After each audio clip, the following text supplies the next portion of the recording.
심령이 가난한 자는 복이 있나니 천국이 저희 것이며 애통하는 자는 복이 있나니 그들이 위로를 받을 것임이니라. 하나님은 영이시니 예배하는 자가 신령과 진리로 예배할지니라. 아멘. 찬송가 62장 부르시겠습니다.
창조주가 되시며 오늘도 역사를 주관하시는 아버지 하나님, 새날을 저희에게 허락해 주시고 새 마음으로 이 한날을 살아가도록 은총 베풀어 주시니 감사합니다. 기도로 주님과 교통하게 하시고 합심하여 중보기도하게 하시사 이 땅에 주님의 뜻을 이루며 살게 하신 것 감사합니다. 오늘 하루 위의 것을 생각하며 땅의 것을 생각하지 않고 살아갈 수 있는 믿음의 자녀들 되게 하시사 거룩한 길을 따라 살게 하시고 주와 함께 동행하며 살아갈 수 있는 복 있는 삶이 되게 하여 주시옵소서. 예수님의 이름으로 기도하옵나이다. 아멘. 이제 다 같이 사도신경으로 우리들의 신앙을 고백하시겠습니다. 나는 전능하신 아버지 하나님, 천지의 창조주를 믿습니다. 나는 그의 유일하신 아들 우리 주 예수 그리스도를 믿습니다. 그는 성령으로 잉태되어 동정녀 마리아에게서 나시고 본디오 빌라도에게 고난을 받아 십자가에 못 박혀 죽으시고 장사된 지 사흘 만에 죽은 자 가운데서 다시 살아나셨으며 하늘에 오르시어 전능하신 아버지 하나님 우편에 앉아 계시다가 거기로부터 살아있는 자와 죽은 자를 심판하러 오십니다.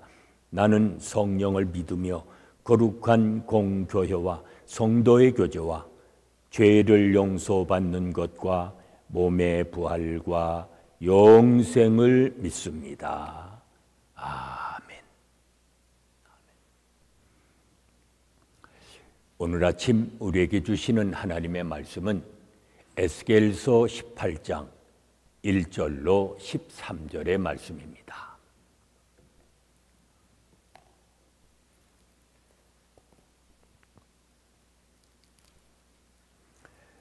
에스겔서 18장 1절로 13절의 말씀 봉독합니다.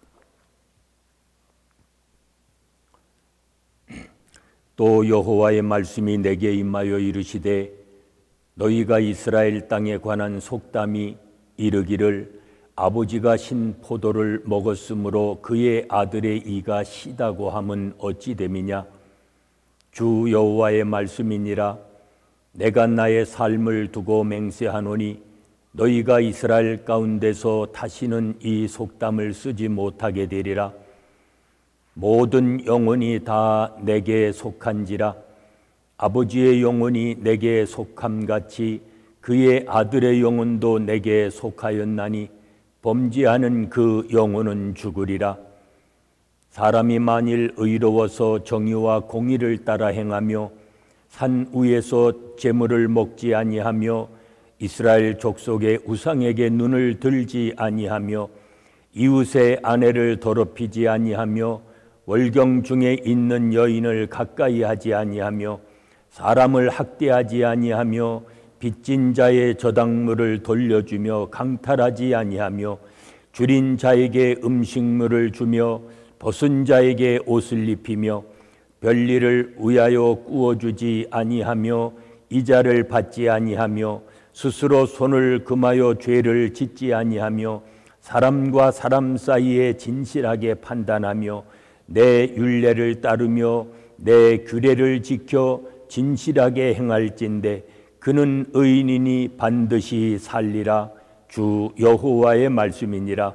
가령 그가 아들을 낳았다 하자 그 아들이 이 모든 선은 하나도 행하지 아니하고 이 죄악 중 하나를 범하여 강포하거나 살인하거나 산 위에서 재물을 먹거나 이웃의 아내를 더럽히거나 가난하고 궁핍한 자를 학대하거나 강탈하거나 빚진 자의 저당물을 돌려주지 아니하거나 우상에게 눈을 들거나 가증한 일을 행하거나 별일을 위하여 꾸어주거나 이자를 받거나 할진대 그가 살겠느냐?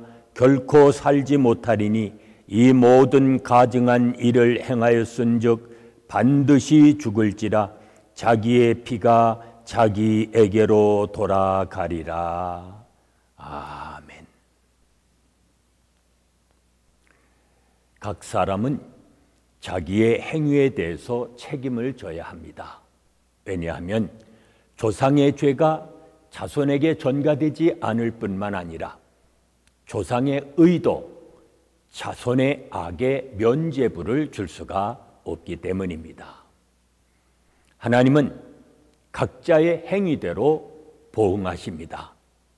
모든 사람은 독립적인 인격으로 하나님 앞에 서게 된다는 말입니다. 아버지가 신포도를 먹었으므로 그의 아들의 이가 시다 하는 속담이 있습니다.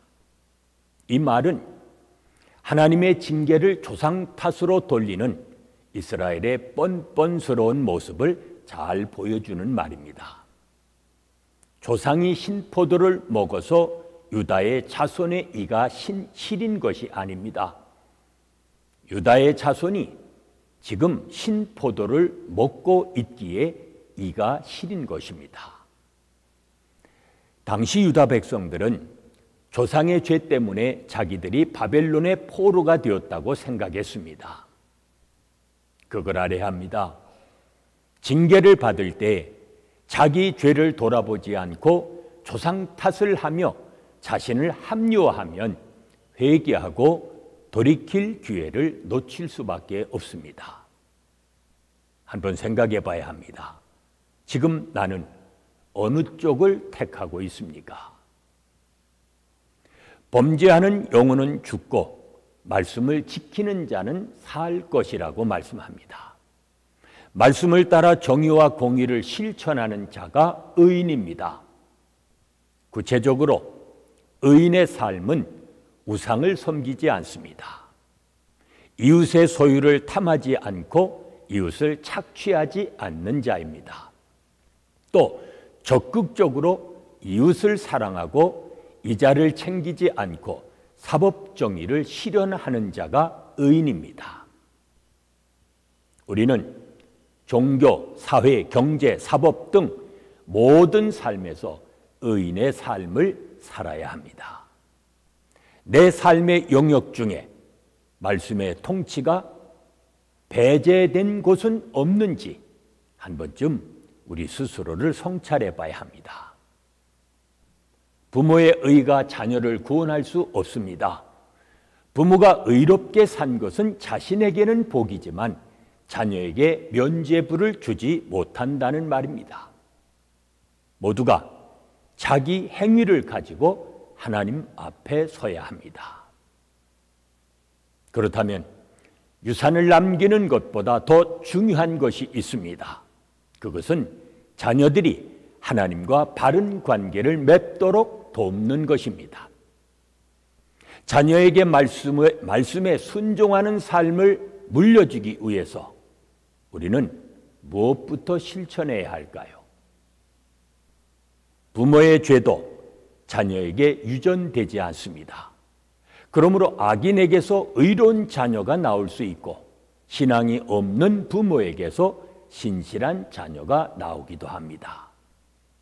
그렇다면 환경 탓, 가족 탓보다 나 자신부터 신실하고 나 자신부터 하나님의 은총이 가족들에게 흘러가도록 깨어 근신하며 살아야 합니다. 오늘 하루도 기도로 주님과 교제하면서 무엇을 하든 책임 있는 삶을 살아가시는 복이 있는 삶이 되시기를 바랍니다. 기도하십시다. 은혜로우신 아버지 하나님, 오늘도 심판주가 되시어서 우리들의 삶을 주 앞으로 인도하기를 원하시는 아버지 하나님, 주님께서 우리를 부르실 때에 돌이켜 회개하며 자복하게 하시고 하나님 앞에서 책임적인 삶을 살아갈 수 있는 믿음의 자녀들이 되게 하여 주시옵소서. 예수님의 이름으로 기도하옵나이다. 아멘. 찬송가 268장 부르십니다.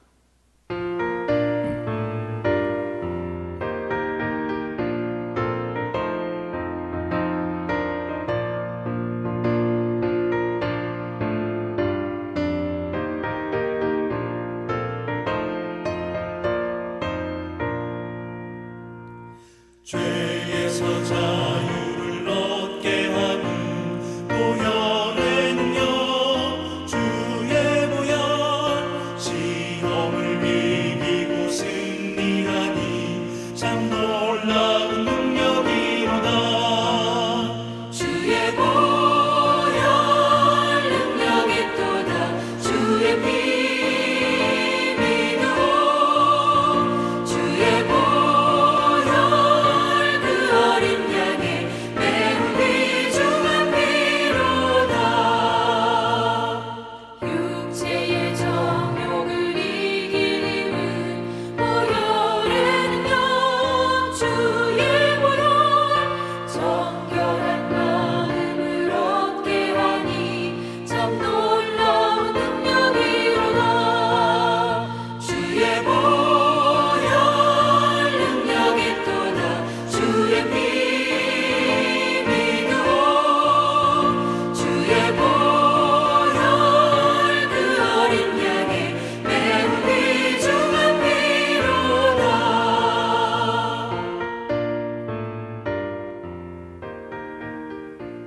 이제 시간 합심해서 중보기도 하십니다. 오늘은 영육간에 연약한 우리의 믿음의 형제 자매들 하나님께서 치유해 주시고 회복해 주시기를 위해서 기도하십니다.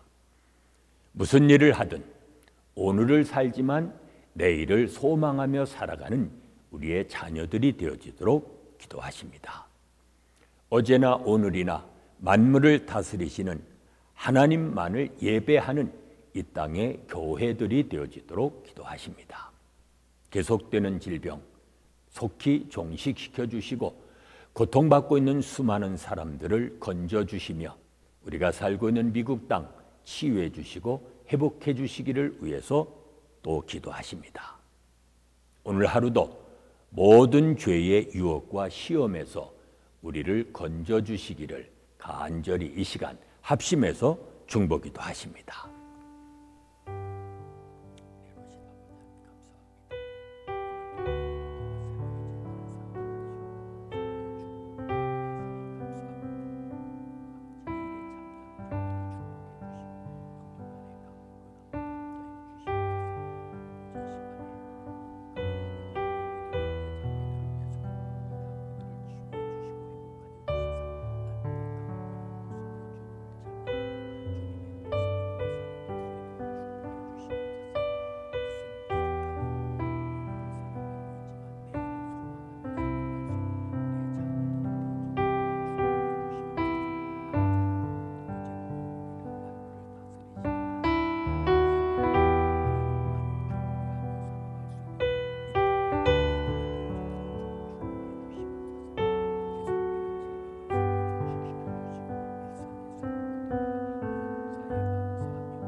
이제는 우리 주 예수 그리스도의 은혜와 아버지 하나님의 무한하신 사랑하심과 성령의 감동 감화심과 교통하심이 그 어떠한 일에도 핑계하지 않고 하나님 앞에서 책임적인 삶을 살아가기 원하는 온 성도들 위해 지금부터 영원까지 함께 계실지어다.